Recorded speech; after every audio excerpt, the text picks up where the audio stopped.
आज का हमारा ये विश्लेषण कक्षा 8 के भूगोल के अध्याय 3 यानी कृषि के नोट्स पर आधारित है। हमारा मिशन है खेती को एक पूरी आर्थिक और वैज्ञानिक प्रणाली के रूप में समझना। ये नोट्स बहुत ही सटीक तरीके से बुनियादी बातों से लेकर वैश्विक कृषि के अंतर को स्पष्ट करते हैं। मैं बता दूं कि आज हम कृषि के प्रकार, मुख्य फसलें और भारत बनाम अमेरिका की खेती के केस स्टडी का पूरा विश्लेषण करेंगे।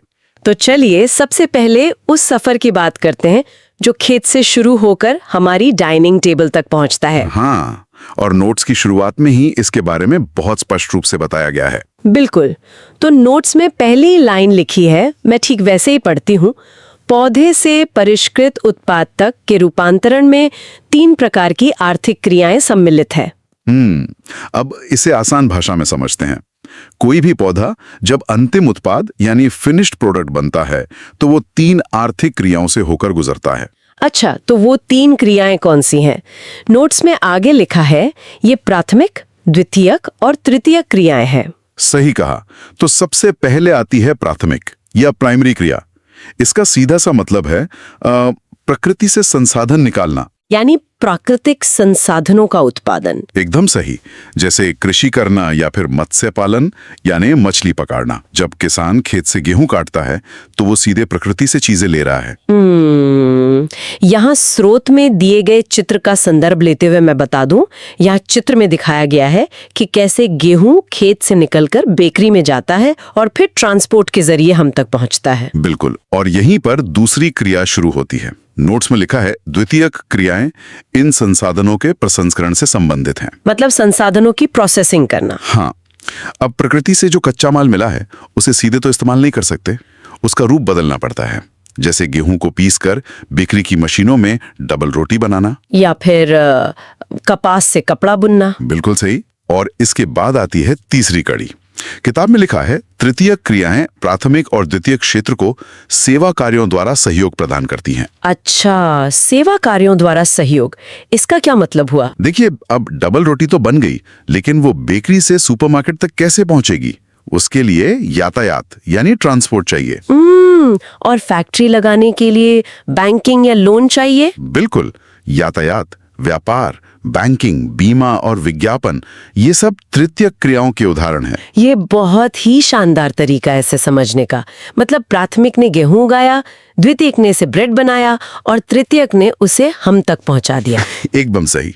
अब अगर हम कृषि शब्द की बात करें तो नोट्स में साफ लिखा है कृषि एक प्राथमिक क्रिया है। फसलों, फलों, सब्जियों, फूलों को उगाना और पशुधन पालन इसमें शामिल है। और एग्रीकल्चर शब्द का इतिहास भी बड़ा दिलचस्प है। हाँ, यहाँ बॉक्स में लिखा है एग्रीकल्चर शब्द की उत्पत्ति लैटिन शब्दों एगर या एग्री जिसका अर्थ मृदा और कल्चर जिसका अर्थ कृषि करने से हुई है, यानी मिट्टी की जुताई करना। और अगर हम इसके प्रभाव को देखें तो नोट्स में बहुत ही चौंकाने वाले आंकड़े दिए गए हैं। मैं पढ़ती हूँ, इसमें लिखा है विश्व के 50% लोग कृषि से संबंधित क्रियाओं में संलग्न है। भारत की 2/3 जनसंख्या अब तक कृषि पर निर्भर है। मतलब दुनिया की आधी आबादी सिर्फ खेती कर रही है। लेकिन एक मिनट, यहाँ मेरे मन में एक सवाल आता है। अगर भारत की 2/3 आबादी कृषि में है तो क्या इसका मतलब ये है कि हम खेती में दुनिया में सबसे ज्यादा मुनाफा कमा रहे हैं? ये सवाल बहुत ही वाजिब है, लेकिन इसका जवाब इस बात पर निर्भर करता है कि खेती किस तरीके से की जा रही है। अच्छा। और हाँ, खेती हर जगह नहीं हो सकती। नोट्स में एक नक्शे का जिक्र है और लिखा है कि अनुकूल स्थलाकृति, मृदा और जलवायु कृषि क्रियाकलाप के लिए अनिवार्य हैं। यानी जहाँ की जमीन और मौसम अनुकूल होगा वहीं खेती होगी। बिल्कुल। नोट्स में स्पष्ट लिखा है जिस भूमि पर फसलें उगाई जाती हैं कृषिगत भूमि कहलाती है। यानी एरेबल लैंड। रेगिस्तान या बर्फीले पहाड़ों पर हल नहीं चलाया जा सकता। एकदम सही। अब मुनाफे वाले सवाल पर जाने से पहले हमें कुछ और महत्वपूर्ण शब्दावली को समझना होगा जो पेज नंबर 4 पर दी गई है। हाँ, यहाँ कृषि तंत्र के बारे में बताने से पहले 5 अलग अलग तरह के कल्चर दिए गए हैं। मैं एक एक करके पढ़ती हूँ। पहला है एग्रीकल्चर यानी कृषि, मृदा की जुताई, फसल उगाना और पशुपालन का विज्ञान एवं कला है। इसे खेती भी कहते हैं। बिल्कुल, ये तो हमारा बुनियादी स्तर हो गया। दूसरा है सेरीकल्चर यानी रेशम उत्पादन। नोट्स कहते हैं रेशम के कीटों का वाणिज्यिक पालन यह कृषक की आय में पूरक हो सकता है। मतलब रेशम के कीड़ों को पालकर उनसे रेशम निकालना, ये भी खेती का एक व्यावसायिक रूप है। तीसरा है पिसीकल्चर यानी मत्स्य पालन, विशेष रूप से निर्मित तालाबों और पोखरों में मत्स्य पालन। हाँ, यानी तालाब बनाकर कमर्शियल लेवल पर मछलियां पालना। फिर है विटिकल्चर, जिसे द्राक्षा कृषि भी कहा गया है, अंगूरों की खेती। बिल्कुल, अंगूरों के बागान लगाना। और आखिरी है हॉर्टिकल्चर यानी उद्यान कृषि, वाणिज्यिक उपयोग के लिए सब्जियां, फूल और फल उगाना। तो ये सब समझने के बाद अब हमें कृषि तंत्र या फार्म सिस्टम को समझना होगा। हाँ, पेज नंबर 5 पर इसके बारे में बहुत ही अच्छे से बताया गया है। लिखा है कृषि या खेती को एक तंत्र के रूप में देखा जा सकता है। आप इसे एक फैक्ट्री की तरह सोच सकते हैं। जैसे फैक्ट्री में इनपुट और आउटपुट होता है, वैसे ही खेत भी काम करता है। यहाँ चित्र में दिखाया गया है कि कैसे एक कृषि तंत्र काम करता है। इसमें ट्रैक्टर, बीज और रसायन की फोटो है।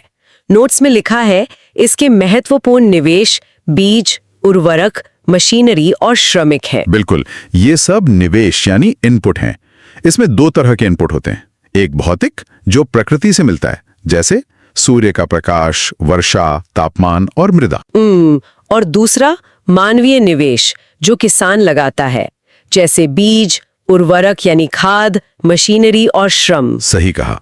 अब जब इनपुट डल गया तो अगला कदम होता है प्रक्रम यानी प्रोसेस। किताब में लिखा है जुताई, बुआई, सिंचाई, निराई और कटाई इसकी कुछ संक्रियाएं हैं। यानी किसान जो भी मेहनत करता है वो सब प्रोसेस है। और फिर आता है परिणाम। नोट्स में आगे है इस तंत्र के निर्गतों के अंतर्गत फसल, ऊन, डेयरी और कुक्कुट उत्पाद आते हैं। निर्गत यानी आउटपुट। जब पूरी प्रक्रिया खत्म होती है तो हमें फसल, दूध, ऊन या अंडे मिलते हैं। तो ये इनपुट, प्रोसेस और आउटपुट का नजरिया खेती को देखने का तरीका ही बदल देता है। बिल्कुल। और खेत कैसे काम करता है ये समझने के बाद अब हम खेती के प्रकारों पर आते हैं। पेज नंबर 6 से 9 तक इसी की चर्चा है। हाँ, किताब में लिखा है विश्व में कृषि विभिन्न तरीकों से की जाती है। भौगोलिक दशाओं, उत्पाद की मांग, श्रम और प्रौद्योगिकी के स्तर के आधार पर कृषि को 2 मुख्य प्रकारों में वर्गीकृत किया जा सकता है। और वो 2 प्रकार हैं, निर्वाह कृषि और वाणिज्यिक कृषि। यही आपके उस मुनाफे वाले सवाल का जवाब देगा। अच्छा, तो मैं पहले निर्वाह कृषि के बारे में पढ़ती हूँ। इस प्रकार की कृषि कृषक परिवार की आवश्यकताओं को पूरा करने के लिए की जाती है। मतलब ये खेती सिर्फ परिवार के भरण पोषण के लिए होती है, बाजार में बेचकर अमीर बनने के लिए नहीं। नोट्स में आगे लिखा है पारंपरिक रूप से कम उपज प्राप्त करने के लिए निम्न स्तरीय प्रौद्योगिकी और पारिवारिक श्रम का उपयोग किया जाता है। निर्वाह कृषि को पुनः गहन निर्वाह कृषि और आदिम निर्वाह कृषि में वर्गीकृत किया जा सकता है। तो देखिए, भारत के ज्यादातर किसान इसी श्रेणी में आते हैं। इसके 2 रूप हैं। पहला, गहन निर्वाह कृषि यानी इंटेंसिव। किताब कहती है गहन निर्वाह कृषि में किसान एक छोटे भूखंड पर साधारण औजारों और अधिक श्रम से खेती करता है। बिल्कुल, जमीन का टुकड़ा बहुत छोटा होता है, लेकिन किसान उस पर दिन रात एक करके बहुत मेहनत करता है। इसमें यह भी लिखा है अधिक धूप वाले दिनों से युक्त जलवायु और उर्वर मृदा वाले खेत में एक वर्ष में 1 से अधिक फसलें उगाई जा सकती हैं। चावल मुख्य फसल होती है।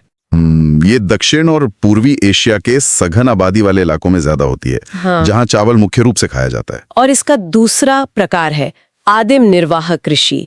इसमें शामिल है स्थानांतरित कृषि और चलवासी पशुचारण। हाँ, स्थानांतरी कृषि, जिसे शिफ्टिंग कल्टीवेशन भी कहते हैं, ये बहुत ही प्राचीन और दिलचस्प तरीका है। यहाँ चित्र में दिखाया गया है कि पेड़ों को काटकर और जलाकर जमीन साफ की जा रही है। नोट्स में लिखा है अमेजन बेसिन के सघन वन क्षेत्रों, उष्ण कटिबंधीय अफ्रीका, दक्षिण पूर्व एशिया और पूर्वोत्तर भारत के भागों में यह प्रचलित है। बिल्कुल। आगे लिखा है वृक्षों को काटकर और जलाकर भूखंड को साफ किया जाता है। तब राख को मृदा में मिलाया जाता है तथा मक्का, रतालू, आलू और कसावा जैसी फसलें उगाई जाती हैं। अब सवाल उठता है कि जलाते क्यों हैं? इसका मुख्य वैज्ञानिक कारण है वो राख।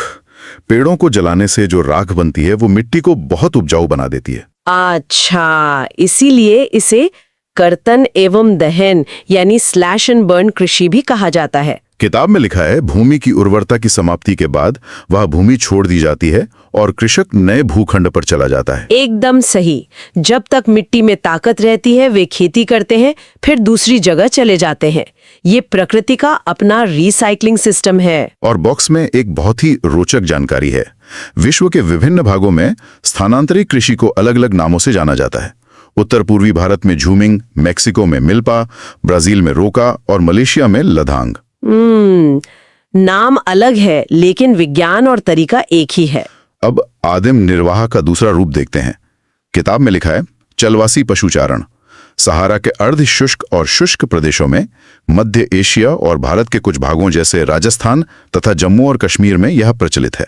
इसमें लोग अपने पशुओं के साथ एक जगह से दूसरी जगह घूमते हैं। हाँ, नोट्स के अनुसार पशुचारक अपने जंतुओं के साथ चारे और पानी के लिए एक स्थान से दूसरे स्थान पर निश्चित मार्गों से घूमते हैं। भेड़, ऊंट, मवेशी, याक और बकरियां आमतौर पर पाले जाते हैं। ये भी परिवार को पालने का एक पारंपरिक तरीका ही है। तो ये तो हो गई निर्वाह कृषि जो परिवार के लिए है। लेकिन फिर आता है वाणिज्यिक कृषि। बिल्कुल, वाणिज्यिक कृषि का सीधा सा मतलब है बाजार के लिए उत्पादन करना। किताब में इसके लिए लिखा है वाणिज्यिक कृषि में फसल उत्पादन और पशुपालन बाजार में विक्रय हेतु किया जाता है। इसमें विस्तृत कृषि क्षेत्र और अधिक पूंजी का उपयोग किया जाता है। अधिकांश कार्य मशीनों के द्वारा किया जाता है। अगर हम इसकी तुलना करें तो निर्वाह कृषि एक छोटे से होम गार्डन की तरह है, जहां आप अपने परिवार के लिए कुछ टमाटर उगा रहे हैं। और वाणिज्यिक कृषि एक विशाल फैक्ट्री की तरह है, जहां से ट्रकों में भरकर माल सीधा बाजार जाता है। बेहतरीन उदाहरण है। इसके भी 3 प्रकार होते हैं। पहला है वाणिज्यिक अनाज कृषि। और मक्का सामान्य रूप से उगाई जाने वाली फसलें हैं। उत्तर अमेरिका, यूरोप और एशिया के शीतोष्ण घास के मैदान वाणिज्यिक अनाज कृषि के प्रमुख क्षेत्र हैं। यहाँ फार्म इतने बड़े होते हैं कि सैकड़ों हेक्टेयर में फैले होते हैं। और दूसरा प्रकार है मिश्रित कृषि। इसके बारे में लिखा है भूमि का उपयोग भोजन व चारे की फसलें उगाने और पशुधन पालन के लिए किया जाता है। यानी किसान एक ही जमीन पर इंसान का खाना भी उगा रहा है, जानवरों का चारा भी और पशुपालन भी कर रहा है। और तीसरा है रोपण कृषि। नोट्स में लिखा है रोपण कृषि वाणिज्यिक कृषि का एक प्रकार है, जहां चाय, कहवा, काजू, रबड़, केला अथवा कपास की एकल फसल उगाई जाती है। Plantation farming. यहाँ एक बहुत बड़े इलाके में सिर्फ एक ही फसल होती है। किताब में ये भी लिखा है इसमें वृहद पैमाने पर श्रम और पूंजी की आवश्यकता होती है। उत्पाद का प्रसंस्करण खेतों पर ही या निकट के कारखानों में किया जा सकता है। बिल्कुल। तो अब हमें खेती के तरीके समझ आ गए। हाँ, तो अब सबसे बड़ा सवाल ये है कि दुनिया की थाली में है क्या, मतलब मुख्य फसलें कौन सी हैं। पेज नंबर 10 से 12 तक इसी की जानकारी है। चलिए मुख्य खाद्य फसलों से शुरू करते हैं। नोट्स में पहली फसल है चावल। लिखा है यह विश्व की मुख्य खाद्य फसल है। यह उष्णकटिबंधीय और उप उष्णकटिबंधीय प्रदेशों का मुख्य आहार है। बिल्कुल, पूरी दुनिया, खासतौर पे एशिया इसी पर निर्भर है। चावल के लिए जरूरी मौसम के बारे में किताब में लिखा है चावल के लिए उच्च तापमान, अधिक आर्द्रता एवं वर्षा की आवश्यकता होती है। यह फसल चीका युक्त जलोढ़ मृदा, जिसमें जल रोकने की क्षमता हो, में सर्वोत्तम ढंग से बढ़ती है। इसका विज्ञान बहुत सीधा है। चावल के पौधे को पानी में डूबे रहना पसंद है। चीका युक्त जलोढ़ मृदा, जिसे हम क्ले मिट्टी कहते हैं, पानी को एक कटोरे की तरह सोख कर रखती है। अच्छा, इसीलिए चावल वहीं होता है जहां खूब पानी रुके। चीन चावल उत्पादन में अग्रणी है। इसके बाद क्रमशः भारत, जापान, श्रीलंका और मिस्र हैं। बिल्कुल। चावल के बाद दूसरी सबसे बड़ी फसल है गेहूं। विकास सुअपवाहित दुमट मृदा में सर्वोत्तम ढंग से होता है। संयुक्त राज्य अमेरिका, कनाडा, अर्जेंटीना, रूस, यूक्रेन, ऑस्ट्रेलिया और भारत में गेहूं विस्तृत रूप से उगाया जाता है। सुअपवाहित दुमट मृदा का मतलब है ऐसी मिट्टी जिसमें पानी रुके नहीं, आसानी से निकल जाए। चावल के बिल्कुल उलट। अरे वाह, ये अंतर बहुत स्पष्ट है। इसके बाद आते हैं मिलेट यानी मोटे अनाज। किताब में लिखा है ये कम उपजाऊ तथा बलुई मृदा में उगाई जा सकती हैं। ये बहुत ही सख्त जान फसलें होती हैं। आगे लिखा है यह ऐसी फसल है जिसे कम वर्षा और उच्च से मध्यम तापमान तथा पर्याप्त सूर्य के प्रकाश की आवश्यकता होती है। भारत में ज्वार, बाजरा और रागी उगाए जाते हैं। नाइजीरिया, चीन और नाइजर इसके अन्य उत्पादक हैं। बिल्कुल। इसके बाद आती है मक्का। जिसे हम कॉर्न भी कहते हैं। मक्का के लिए लिखा है इसके लिए मध्यम तापमान, वर्षा और अधिक धूप की आवश्यकता होती है। इसे सुअपवाहित उपजाऊ मृदा की आवश्यकता होती है। मक्का उत्तर अमेरिका, ब्राजील, चीन, रूस, कनाडा, भारत और मेक्सिको में उगाई जाती है। तो ये तो हो गई खाने वाली फसलें। अनाज के अलावा रेशेदार फसलें भी बहुत महत्वपूर्ण हैं। हाँ, फाइबर क्रॉप्स। किताब में सबसे पहले कपास का जिक्र है। इसके वृद्धि के लिए उच्च तापमान, हल्की वर्षा, 210 पाला रहित दिन और चमकीली धूप की आवश्यकता होती है। देखिए, ये 210 पाला रहित दिन यानी फ्रॉस्ट फ्री डेज वाला पॉइंट बहुत जरूरी है। अच्छा, ऐसा क्यों? क्योंकि अगर पाला पड़ गया तो कपास के नाजुक गोलों के अंदर की नमी जम जाती है और उसके रेशे नष्ट हो जाते हैं। ओहो, अब समझी। किताब में मिट्टी के बारे में लिखा है, यह काली और जलोढ़ मृदा में सर्वोत्तम उगती है। चीन, संयुक्त राज्य अमेरिका, भारत, पाकिस्तान, ब्राजील और मिस्र कपास के अग्रणी उत्पादक हैं। बिल्कुल, सूती वस्त्र उद्योग के लिए यह मुख्य कच्चा माल है। और दूसरी रेशेदार फसल है पटसन। नोट्स में लिखा है इसे सुनहरा रेशा के रूप में भी जाना जाता है। जूट को उसके रंग और आर्थिक मूल्य के कारण गोल्डन फाइबर कहा जाता है। इसके लिए लिखा है यह जलोढ़ मृदा में अच्छे ढंग से विकसित होता है और इसे उच्च तापमान, भारी वर्षा और आर्द्र जलवायु की आवश्यकता होती है। यह फसल उष्णकटिबंधीय क्षेत्रों में उगाई जाती है। भारत और बांग्लादेश पटसन के अग्रणी उत्पादक हैं। सही कहा। अब आते हैं दुनिया के सबसे पसंदीदा पेय पदार्थों पर, यानी बेवरेज क्रॉप्स। सबसे पहले है कॉफी। इसके लिए गर्म एवं आर्द्र जलवायु और सुअपवाहित दोमट मृदा की आवश्यकता होती है। और ढलान वाली जमीन भी। हाँ, लिखा है इस फसल की वृद्धि के लिए पर्वतीय ढाल अधिक उपयुक्त होती है। ब्राजील कॉफी का अग्रणी उत्पादक है। इसके पश्चात कोलंबिया और भारत है। बिल्कुल। वैसे कॉफी की खोज से जुड़ी एक बहुत ही रोचक कहानी है। अरे हाँ, स्रोत में एक बॉक्स दिया है, क्या आप जानते हैं? मैं पढ़ती हूँ। कॉफी के पौधे की खोज किसने की? इसके बारे में विभिन्न कहानियां प्रचलित हैं। लगभग 850 ईस्वी में काल्दी नाम का एक अरब वासी जो बकरी चराने वाला था, अपनी बकरियों की अनोखी उछलकूद और हरकतों को देखकर परेशान था। हाँ, वो कहानी है। एक दिन उसने भी उस सदाहरित झाड़ी की फलियों को चखकर देखा जिन्हें उसकी बकरियां प्रतिदिन खाया करती थीं। और फिर क्या हुआ? आनंद के भाव का अनुभव करने के बाद उसने अपनी खोज के विषय में संसार को बताया। ये कहानी बहुत ही मजेदार है। एक बकरी चराने वाले के इत्तेफाक से दुनिया को कॉफी मिल गई। बिल्कुल। और दूसरी पेय फसल है चाय। बागानों में उगाई जाने वाली एक पेय फसल है। इसकी कोमल पत्तियों की वृद्धि के लिए ठंडी जलवायु और वर्ष भर समवितरित उच्च वर्षा की आवश्यकता होती है। चाय को साल भर हल्की हल्की बारिश चाहिए होती है। और मिट्टी के बारे में लिखा है इसके लिए सुअपवाहित दोमट मृदा और मंद ढाल की आवश्यकता होती है। पत्तियों को चुनने के लिए अधिक संख्या में श्रमिकों की आवश्यकता होती है। सही। पानी जड़ों में रुकना नहीं चाहिए, इसलिए इसे पहाड़ी ढलानों पर उगाया जाता है और पत्तियों को हाथ से तोड़ना पड़ता है, इसलिए काफी मेहनत लगती है। तो अब हमने थ्योरी तो बहुत समझ ली कि कौन सी फसल कैसे उगती है, लेकिन असल जिंदगी में ये खेती दिखती कैसी है? इसे समझने के लिए हमें पेज नंबर 13 और 14 पर दी गई केस स्टडीज को देखना होगा। हाँ, किताब में भारत का एक फार्म और संयुक्त राज्य अमेरिका का एक फार्म, इन दोनों की तुलना की गई है। चलिए पहले भारत के फार्म की बात करते हैं। यहाँ चित्र में मुन्ना लाल का खेत दिखाया गया है जहाँ वे ट्रैक्टर और ट्यूबवेल का उपयोग कर रहे हैं। किताब में लिखा है उत्तर प्रदेश के गाजीपुर जिले में आदिलाबाद एक छोटा सा गांव है। मुन्ना लाल इस गांव का एक लघु कृषक है जिसके पास लगभग 1.5 हेक्टेयर का एक फार्म है। जमीन बहुत छोटी है। आगे लिखा है उसका आवास मुख्य गांव में है। वो अधिक उपज देने वाले बीजों को बाजार से वर्षों के एकांतर पर खरीदता है। उसकी भूमि उर्वर है और वो वर्ष में कम से कम 2 फसलें, सामान्यतः गेहूं या चावल और दालें उगाता है। तो देखिए, मुन्नालाल के पास जमीन कम है और वो पूरी कोशिश कर रहा है कि उसी जमीन से ज्यादा फसल निकाल सके।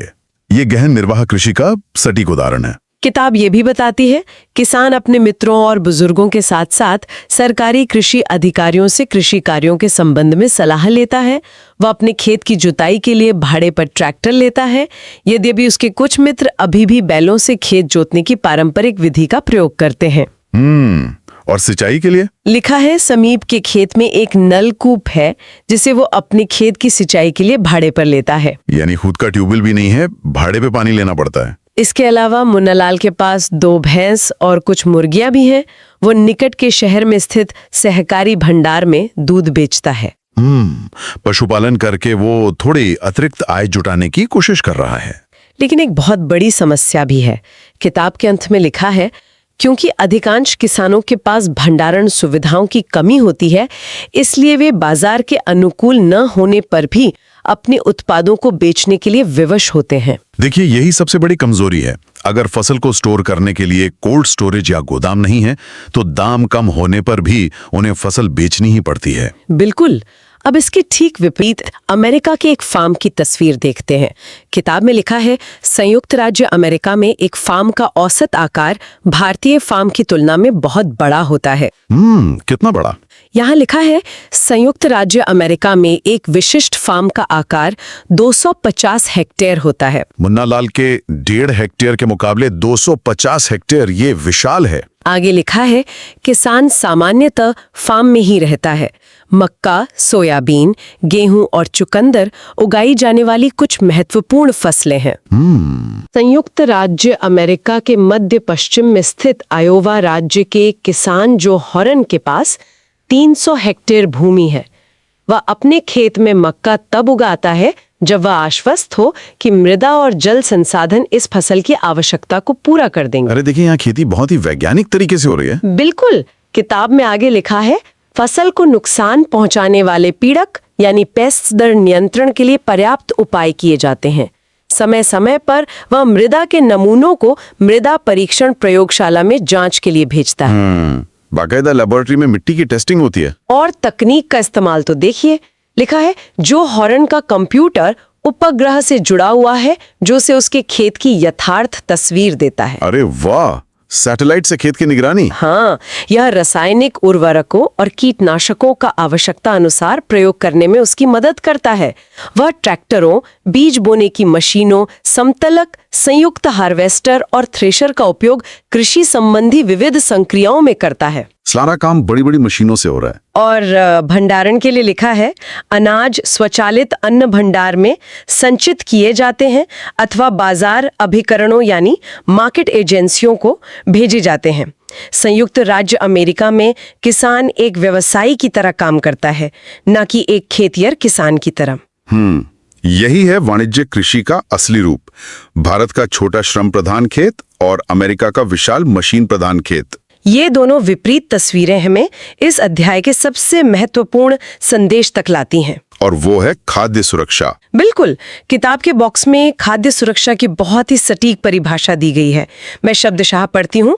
खाद्य सुरक्षा तभी बनी रहती है जब सभी व्यक्तियों को क्रियाशील और स्वस्थ जीवन जीने के लिए आहार की आवश्यकता और प्राथमिकता के आधार पर हर समय पर्याप्त, सुरक्षित और पौष्टिक खाद्य पदार्थ की सुविधा उपलब्ध हो। इसका सीधा सा अर्थ यह है कि सिर्फ अनाज पैदा करना काफी नहीं है, वो भोजन सुरक्षित हो, पौष्टिक हो और हर इंसान की उस तक पहुंच हो, यानी कोई भूखा ना रहे। बिल्कुल। दुनिया में मुन्नालाल जैसे करोड़ों छोटे किसान जो संघर्ष कर रहे हैं और अमेरिका की जो विशाल उत्पादन क्षमता है, ये दोनों मिलकर ही ग्लोबल फूड सिक्योरिटी तय करते हैं। तो आज की इस विस्तृत चर्चा में हमने एक बीज से लेकर थाली तक के पूरे अर्थशास्त्र को बहुत ही गहराई से समझा। दोस्तों, हमारे पास एनसीईआरटी की साइंस की नोट्स क्लास 6 से लेकर क्लास 12 तक पूरी तरह उपलब्ध है। आप इन सभी पीडीएफ नोट्स का प्रिंट आउट भी निकलवा सकते हैं और यह सभी सामग्री बहुत ही कम कीमत में प्रदान की जा रही है। आपको यह भी मालूम होना चाहिए कि लगभग सभी प्रतियोगी और स्कूल स्तर की परीक्षाओं में पूछे जाने वाले प्रश्न एनसीईआरटी से ही आते हैं, इसलिए यह सामग्री आपके लिए बेहद उपयोगी साबित होगी। अगर आप ये एनसीईआरटी साइंस पीडीएफ लेना चाहते हैं तो अभी हमें व्हाट्सएप पर मैसेज करें। व्हाट्सएप नंबर 7739541921 आपकी तैयारी को मजबूत बनाने के लिए हम हमेशा आपके साथ हैं।